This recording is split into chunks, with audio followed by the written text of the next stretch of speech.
আসসালামু আলাইকুম, কি অবস্থা সবার? চলে এসেছি একটা নতুন কেকের ভিডিও নিয়ে। তো আজ আমি বানাচ্ছি 2 পাউন্ডের ভিতরে একটা ভ্যানিলা ফ্লেভারের কেক। এই কেকটার অর্ডার আমি পেয়েছি আজ থেকে আরও 1 সপ্তাহ আগে।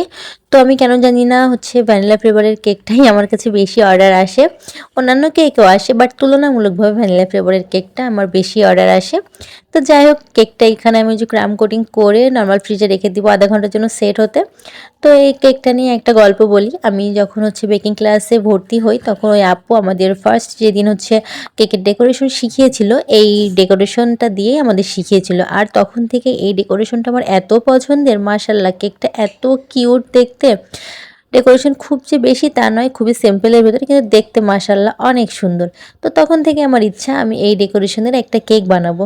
বাট আনফরচুনেটলি এই ডেকোরেশনের কোনো কেকই আমার কাছে কখনো অর্ডার আসেনি। ইনফ্যাক্ট আমি বাড়িতেও বানাইনি। আমার ফেসবুকে পেজ খোলার পর থেকে আমার কভার ফটো এই পিকেরই দেওয়া, মানে এই কেকের একটা পিক দেওয়া।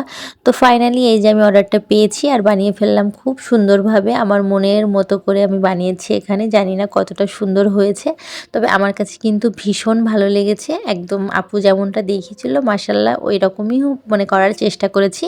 তো তোমরা দেখো কেকটা কেমন হয়েছে আর কেকটা কেমন লাগলো ডেকোরেশনটা, প্লিজ তোমরা আমাকে কমেন্টে জানাতে ভুলো না। তো সবাই খুব ভালো থেকো, সবাইকে টাটা।